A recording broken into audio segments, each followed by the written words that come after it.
की मिट्टी। एक गांव में एक मेहनती किसान अपने बीवी बच्चों के साथ रहता था। इसने अपनी मेहनत और लगन से गारे और मिट्टी से एक खूबसूरत घर बनाया। घर के साथ इसने एक छोटी सी मस्जिद भी तामीर की, जिसमें 7 मसले थे, क्योंकि इसके 7 बेटे थे। जब घर और मस्जिद की तामीर मुकम्मल हो गई तो इसने अपने बेटों को बुलाया और कहा, मैं चाहता हूं कि इस मस्जिद की लिपाई जन्नत की मिट्टी से की जाए। तुम सब भाई जाओ और जन्नत की मिट्टी लेकर आओ। बेटे हैरान हो गए कि जन्नत की मिट्टी कहां से मिलेगी, मगर वालिद का हुक्म था, इसलिए छबीटे जन्नत की मिट्टी की तलाश में निकल पड़े। वो पहाड़ों पर गए, जंगलों में तलाश किया, दरियाओं के किनारे गए, जमीन खोदी, गांव के बुजुर्गों से पूछा, मगर कहीं भयानक जन्नत की मिट्टी न मिली। पूरा दिन गुजर गया और वह थकार कर खाली हाथ घर लौट आए। इस दौरान सबसे छोटा बेटा बीमार था, इसलिए वो घर पर है रहा।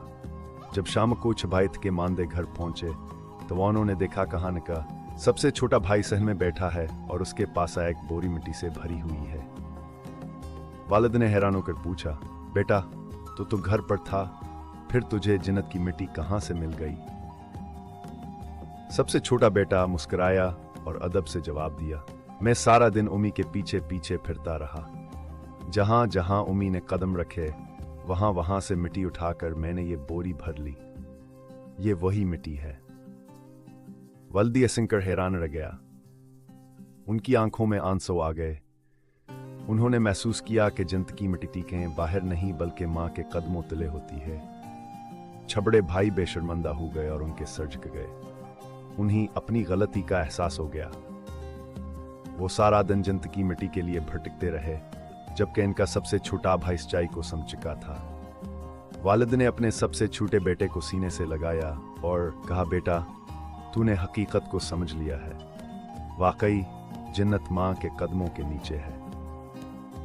इस दिन के बाद 7 भाइयों ने फैसला किया कि वो अपनी मां की खिदमत करेंगे और हमेशा उनकी इज्जत करेंगे। उन्हें समझ आ गई थी कि जन्नत किसी दौर जगह पर नहीं बल्कि मां की दुआओं और खिदमत में ही मिलती है। मां की खिदमत ही जन्नत की मिट्टी है।